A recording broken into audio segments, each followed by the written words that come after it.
Let me record this session. In today's class, I'm going to deliver a lecture on the play of the Western World, a drama of J.M. Synge, John Millington Synge. He was an Irish dramatist. वो एक Irish dramatist थे.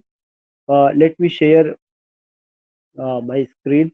Before sharing the screen, I would like to tell you कि in today's class, I will just deliver a lecture on J.M. Synge's well-known play, The Play of the Western World, और J.M. Synge की life को भी लेकर के हम बात करेंगे. When he was born, when did he die, उन सब चीजों को भी लेकर के हम बात करेंगे. Let me share the screen.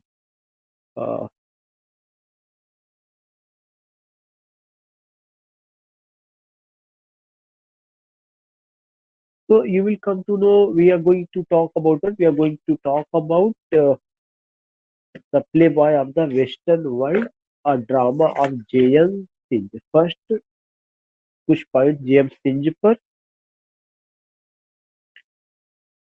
Yeah, in this class we are going to talk about what? In this class we are going to talk about the Playboy of the Western World. The Playboy of the Western World.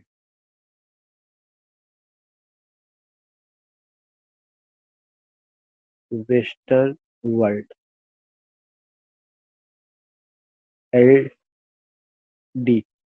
This is the name of the play, and here you find what? Here you find it's the name of the play, The Playboy of the Western World.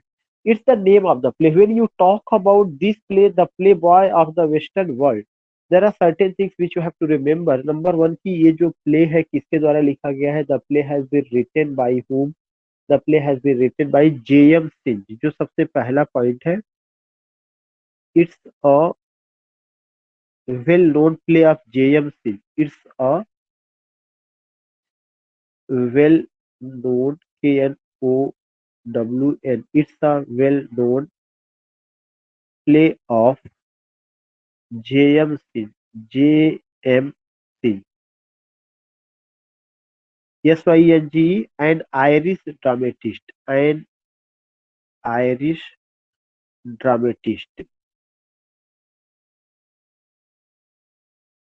तो one thing I want to tell you कि यह एक well known play है, और किसका well known play है? J.M. Synge का है. J.M. Synge जो कि एक वेल नोन आयरिश ड्रामेटिस्ट है. John Willington Synge, a well known Irish dramatist.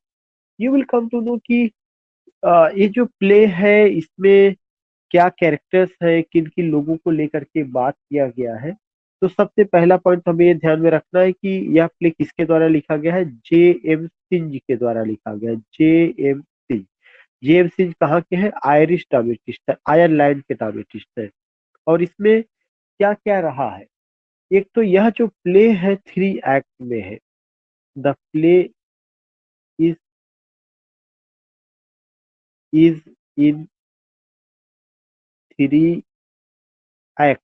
जो प्ले है ये कितने एक्ट में? 3 एक्ट में है. Number 1 point. सेकेंड पॉइंट कि ये जो प्ले है 1907 में इस प्ले को परफॉर्म किया गया था. नेक्स्ट पॉइंट तीसरा, it was performed PERFORMED. It was performed in 1907. इसको जो परफॉर्म किया गया है कब? 1907 में. प्ले कितने एक्ट में? 3 एक्ट में. तो एक पॉइंट है कि 3 एक्ट में है. कब परफॉर्म किया गया है? 1907 में परफॉर्म किया गया है. तो this is another important point जो हमें नोट करना है. नेक्स्ट पॉइंट जो हमें ध्यान में रखना है कि यह जो प्ले है किस जगह पे इसका सेटिंग है. That is the fourth point. I think कि दैट्स द फोर्थ पॉइंट, या थर्ड पॉइंट के बाद fourth point. It is set it is set in Michael James, in Michael MICHAEL, Michael James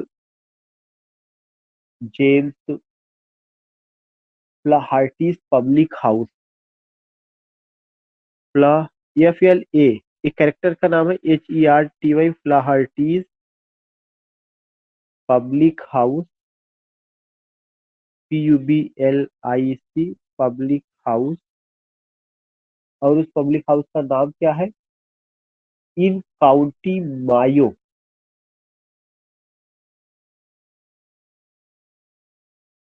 in County Mayo, in County mayo.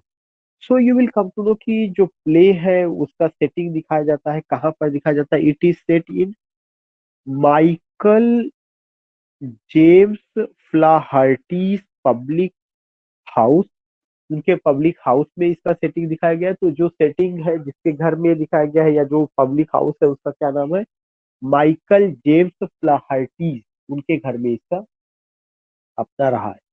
Now the next point जो सबसे important point है, important point क्या है कि it tells the story of Christy Mahon. इसमें एक main character है जिसका क्या नाम है, Christy Mahon. It tells the story of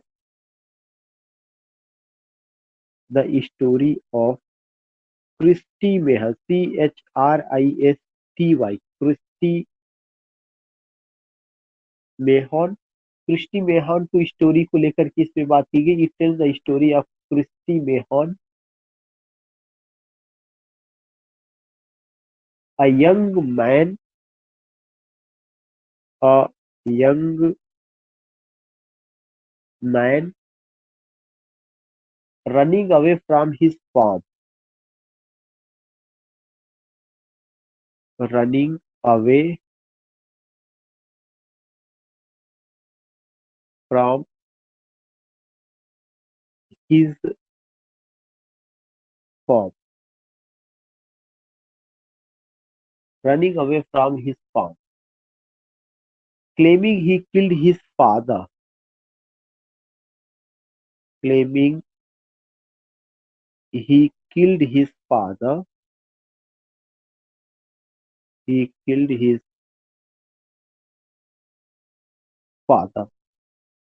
तो this is another important point जो हमें ध्यान में रखना है। वो कौन सा है कि इसमें जो है एक आदमी के बारे में बात की गई है। It tells the story of Christy Mahon. इसमें जिस आदमी के बारे में बात की गई उसका क्या नाम है, क्रिस्टी मेहन। क्रिस्टी मेहन एक कैरेक्टर है, अ यंग मैन, जो कि एक यंग मैन है। Christy Mahon a young man वो है, और ये रन करता, अपने घर से भाग जाता है। क्यों, running away from his farm, वो अपने फार्म से भागा हुआ है। क्लेम, और वह दावा करता है, किस चीज का दावा करता है, claiming he killed his father, कि उसने अपने फादर का मर्डर कर दिया है। यह एक बहुत इंपॉर्टेंट पॉइंट है जो आपको ध्यान में रखना है कि एक ऐसे आदमी को प्ले में हीरो बनाया गया है, और इस घटना के लिए हीरो बनाया गया है कि वो अपने फादर का मर्डर कर दिया, और अपने फादर का मर्डर करके वह भागा हुआ है। तो ये एक ही कहा जा सकता है कि एक ब्लो उसने अपने फादर को दिया, और एक ही ब्लो में फादर उसके मर जाते हैं। तो यह एक बहुत इंपॉर्टेंट पॉइंट रहा है। And that was I think fifth point. या now the next point, that is the sixth point. जो प्ले है इसमें जो है हिबर्नो इंग्लिश का यूज किया गया है। Here in the play there is there is the use of Hiberno English, Hiberno, Hiberno English. ENG मैंने शॉर्ट फॉर्म में लिख दिया है। अमित, आवाज जा रही मेरी? Yes sir.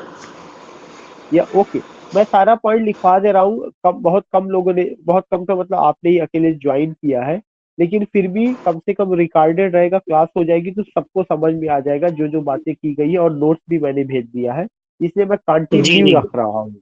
नहीं तो पर डे कुछ ना कुछ प्रॉब्लम आ ही जाती है। तो ये जो है हिबर्नो इंग्लिश का यूज किया गया, किसका यूज किया गया, हिबर्नो इंग्लिश का यूज किया गया है। तो ये हिबर्नो यह एक इंग्लिश क्या होती? वहाँ की आयरलैंड की लोकल लैंग्वेज थी जो है, आयरलैंड की। Okay sir. हाँ, इसमें जैसे मिडलैंड डायलेक्ट चौसन ने यूज किया है, ऐसे वो वहाँ की बोली थी हिब्रू इंग्लिश का।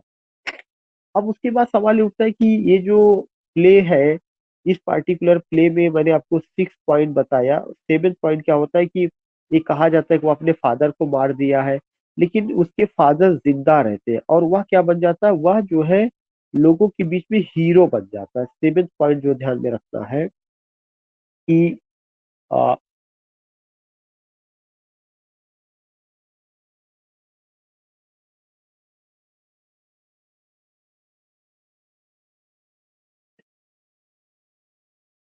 Christie Mahon, CHRISTY, Christy Mahon is praised by his by Flaherty Flaherty for his boldness, for his boldness, BOLDNESS, for his boldness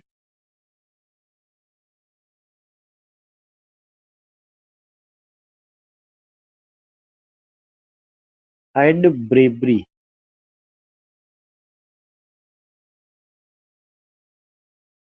उसकी बोल्डनेस और ब्रेवरी क्या है कि उसने अपने फादर का मर्डर कर दिया है, और एक ही कहानी या जैसे कि मैं एक ही मुक्का मारना, एक मुक्के में उसने अपने फादर को धराशायी कर दिया। ये बात वो आकर के बताता है, और इसके लिए जो है उसकी तारीफ की जाती है। किसकी तारीफ की जाती है? क्रिस्टी मेहन की तारीफ की जाती है। और क्रिस्टी मेहन की तारीफ कौन करता है? जो फ्लाहर्टी, जिसके तेवर में या पब्लिक हाउस में जो है वहां करके रुकता है, अपने घर से भागा हुआ वहां शरण लेता है। तो फ्लाहर्टी की एक बेटी है जिसका नाम है Pegeen. Next point, that is the 8th पॉइंट। Pegeen, PEGEE, Pegeen falls in love with Christy।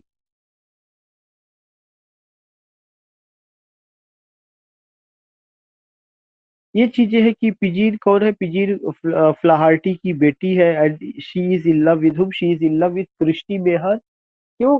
क्योंकि क्रिस्टी मेहन को इस तरह से लिया जाता है कि he is a very brave man, courageous, bold man, he has murdered his father by giving only a blow.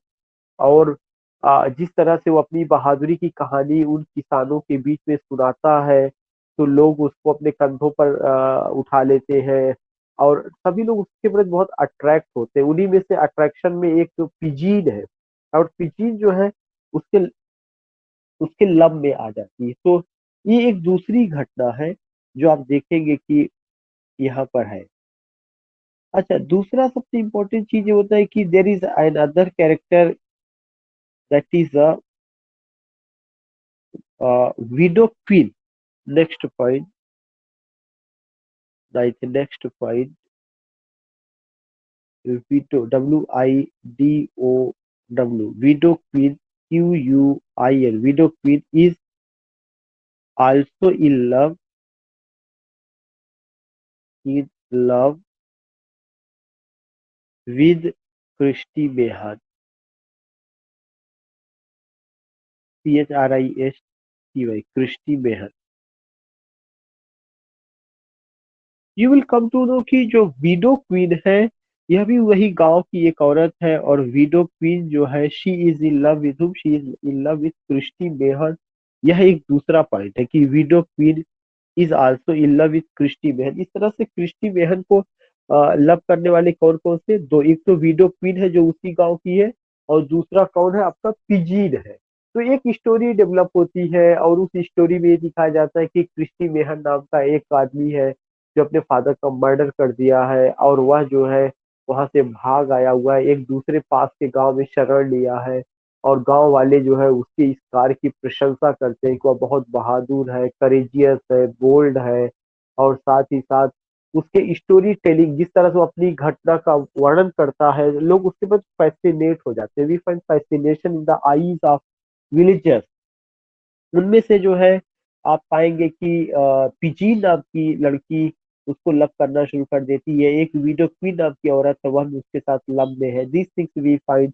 लेकिन यह इंडिकेट करता है कि गांव के लोग अगर इस कृत्य की तारीफ करते हैं, इस काम की तारीफ करते हैं, तो यह इंडिकेट करता है कि उनकी मेंटेलिटी क्या है, कि एक लड़का या एक आदमी ने अपने फादर का मर्डर कर दिया और उसको गांव के लोग हीरो बना देते हैं। तो ये ऐसा दिखाने की कोशिश की गई कि वहाँ के जो पीजेंट है वे असभ्य है, अनकल्चर्ड है, उनको उतना मैनर नहीं है। वे एक ऐसे आदमी को हीरो बनाने की कोशिश किए हैं जिसने अपने फादर का मर्डर कर दिया है। तो this things you find out when you go with this point, you come to know कि रियली ये जो है अपने में बहुत ही सरप्राइजिंग वाली चीज है कि कैसे जो है इस तरह की चीजें हमारे सामने आती है। इसके बाद एक और पॉइंट की एक एक और पॉइंट जो आपको देखने को मिलेगा कि गांव में एक डंकी रेस होता है, और उस डंकी रेस में क्रिस्टी पार्टिसिपेट करता है और लोगों को प्रभावित करता है। तो एक तो नौवां पॉइंट है कि विडो विडो क्वीन जो है किसके लव में है, क्रिस्टी मेहन के लव में है। लेकिन 10th पॉइंट जो आपको ध्यान में रखना है वह क्या है कि in the village, VILLAG, in the village,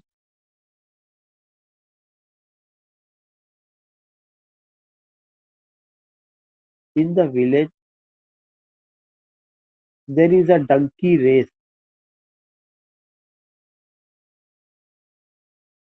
in the village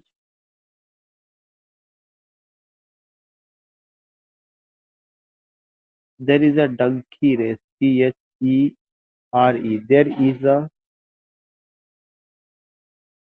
Dunki race which is won by Christy Mehan.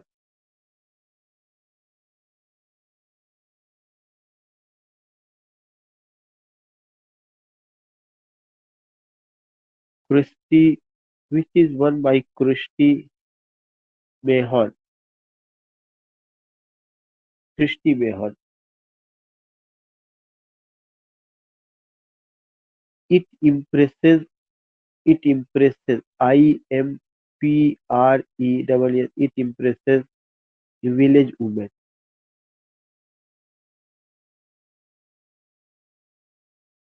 WOMES. So you will come to know कि एक गांव में डंकी रेस होता है, और ये डंकी रेस भी में भी अगर आप देखेंगे कि कौन पार्टिसिपेट करता है, ये डंकी रेस आप जरूर ध्यान में रखिएगा।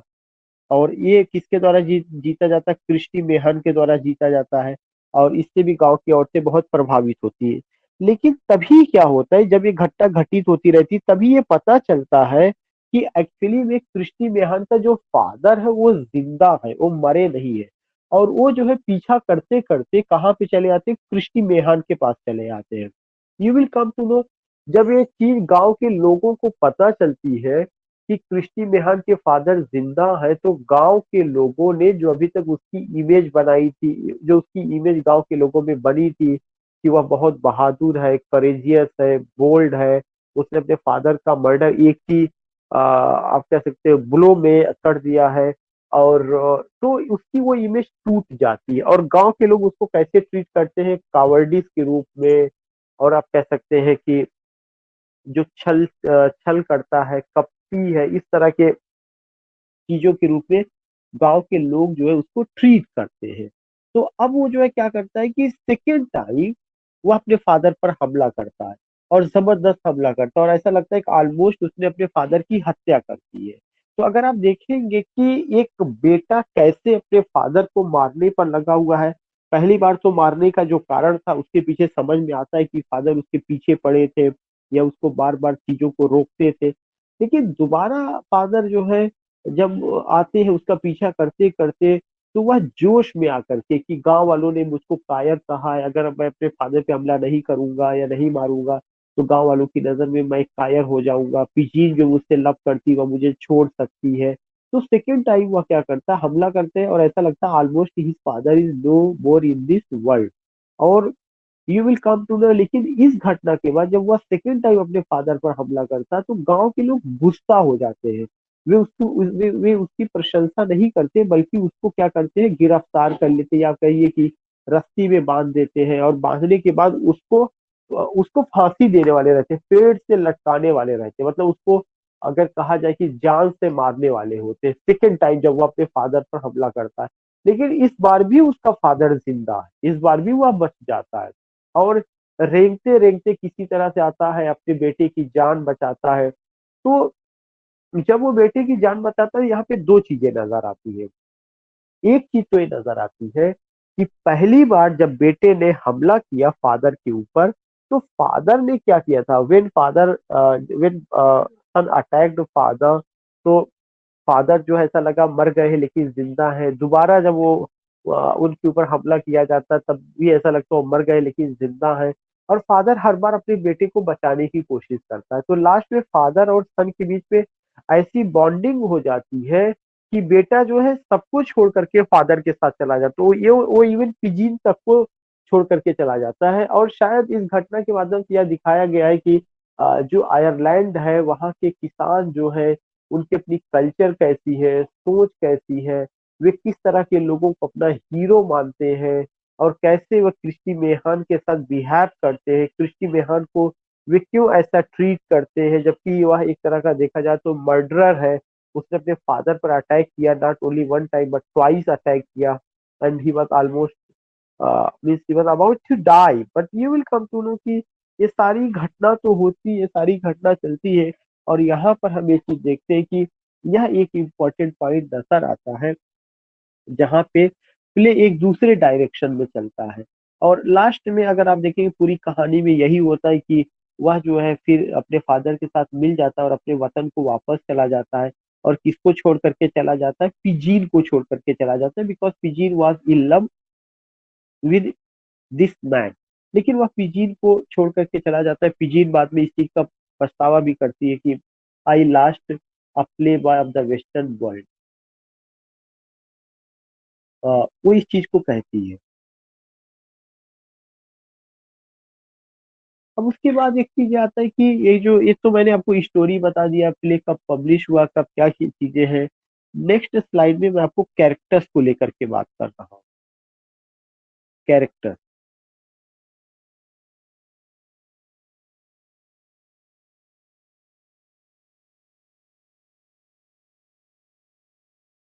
सबसे पहला Christy Mahan.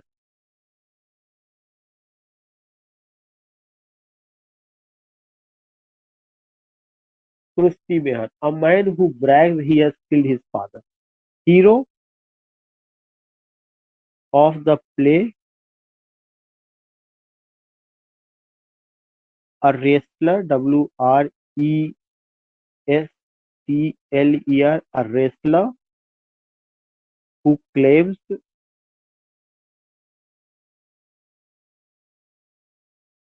that he killed his father।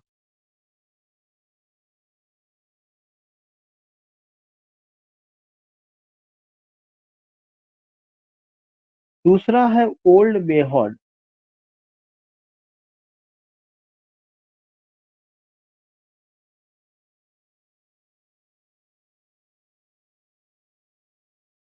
Old Mahan पहला कौन से थे, क्रिस्टी मेहन। पहला क्रिस्टी मेहन, दूसरा आपके कौन कैरेक्टर, ओल्ड मेहन। जो ओल्ड मेहन है एक Christy's father, Christy's father,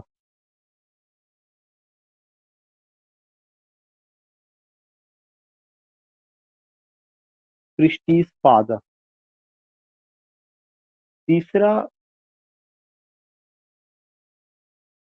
Michael James Flaherty, Michael James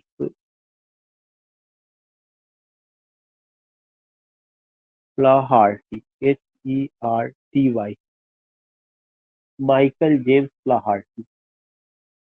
और पब्लिकन, इनकी जो खासियत वो क्या है, अ पब्लिकन, पब्लिकन कौन होता है? पब्लिकन वो होता है जो आम आदमी के वेलकम के लिए, स्वागत के लिए चीजों की व्यवस्था करता है।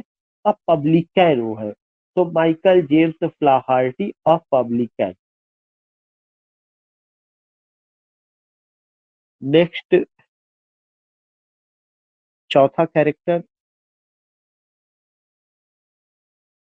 पिजीन माइक।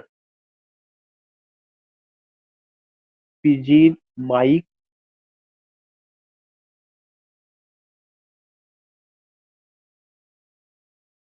मार्गरेट फ्लाहार्टी, और इन्हीं का नाम है मार्गरेट फ्लाहार्टी।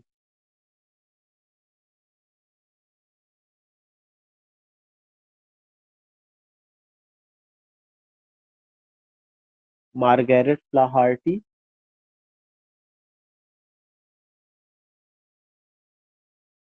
ये माइकल जेम्स फ्लाहार्टी की डॉटर है और बारमेड है। अब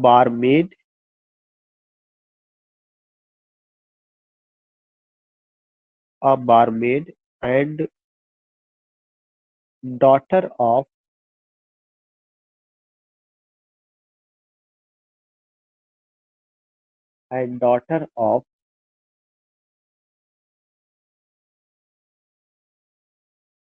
Margaret फ्लाहार्टी।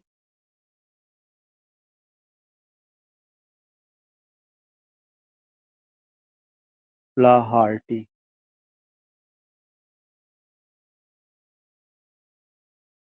Shawn केगॉग,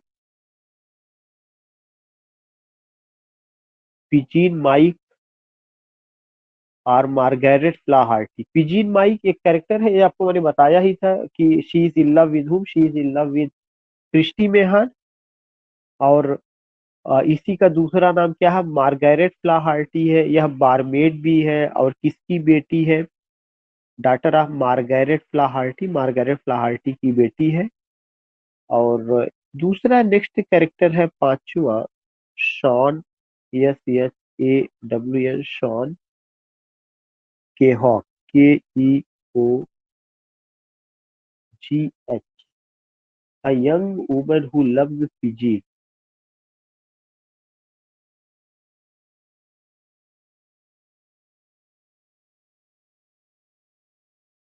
a young woman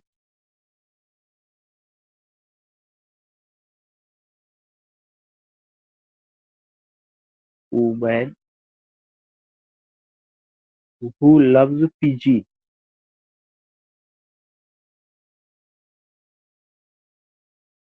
who loves Fiji। Next character six, window queen. ये पहले से ही नाम है, WIDO, मैंने बताया था, विडो क्वीन है। ये भी एक कैरेक्टर ही है। और विडो क्वीन जो है, ये भी याद होगा कि अब about 30, but she is also in love with whom, she is also in love with Christy Mahon. A widow of about 30, ये एक विडो है, अ विडो ऑफ अबाउट 30।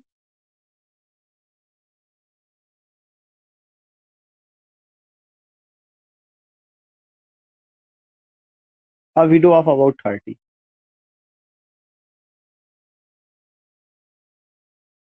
सातवां, Philly kiln.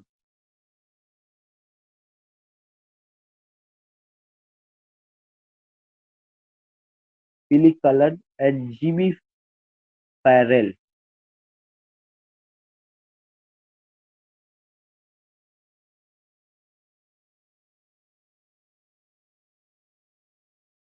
FARRELL।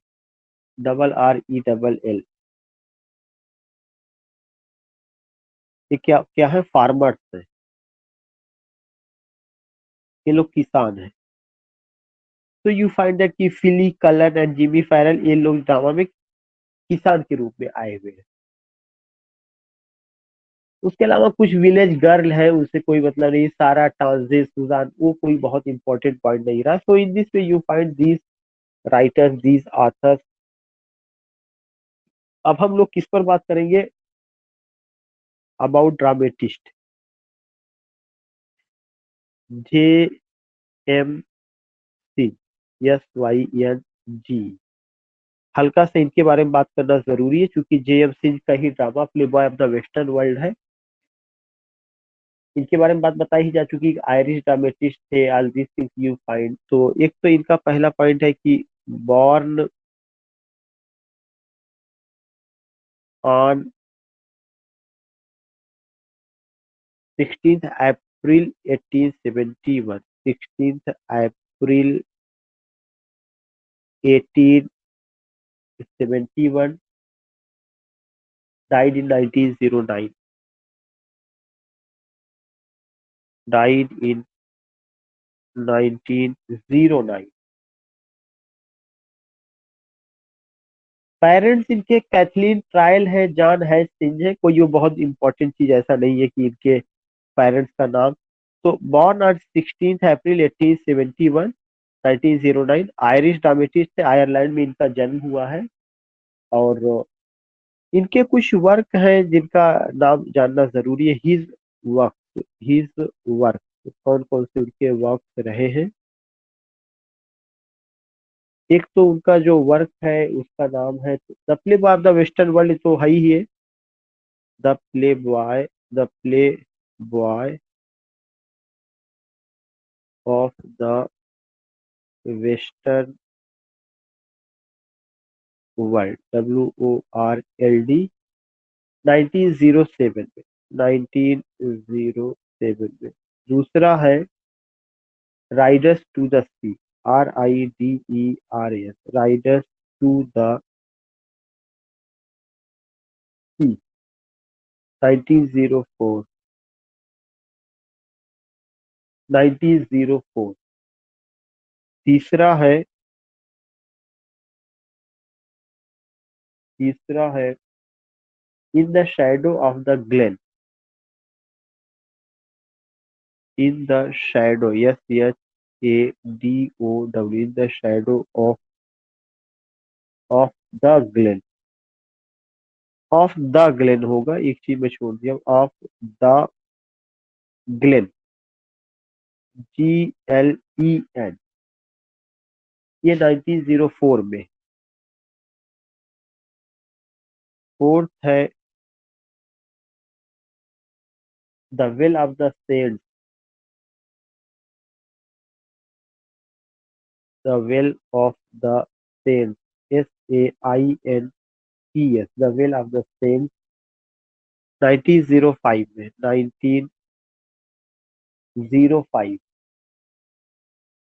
The Tinker's Wedding, पांचवा, the Tinkers, TINKERS,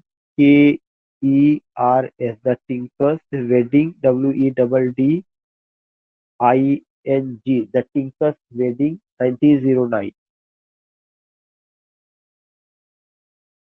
छठा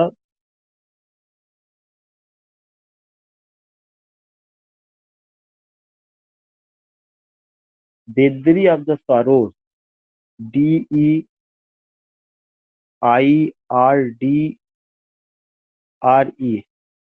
Deirdre of the Sorrows, SORROWS, Sorrows, 1910। ये इनका इतना play है, इस तरह से आप देखे हैं कि इस इन सारी चीजों को लेकर के बात की गई है कि ये उनका ड्रामा रहा है। The Playboy of the Western world, 1907 में, राइडर्स टू द सी, 1904 में, इन the Shadow of the Glenn, 1904 में, the well of the Saints, 1905 में, द टिंकर्स वेडिंग, 1909 में, देदरा ऑफ द सारोज, 1910 में। तो in this I told you कि Playboy of the Western World उनका drama रहा है, उसमें क्या क्या चीजें रही हैं। जेएम सिंह के बारे में थोड़ी सी बात हुई है और तमाम पहलुओं पर हम लोगों ने गौर किया है। तो इतनी चीजें रही है। होप कि यू हैव डन इट, कोई किसी तरह की कोई प्रॉब्लम नहीं होगी क्योंकि अमित जी आप अकेले हैं ऐसी कंडीशन में। आपने जो भी पढ़ा है या जो भी इसको किया हुआ है तो है, बट कोई बात नहीं, आप इसको करिए और लोग इसका केवल रिकॉर्डिंग देख लेंगे, रिकॉर्डिंग सही है। तो मैं अब क्लास को लीव कर रहा हूँ, एग्जिट कर रहा हूँ भाई। ठीक है, कुछ कहना तो नहीं ओके। अमित जी? नहीं, ठीक है सर। ओ, ओ, ओके सर, ठीक है।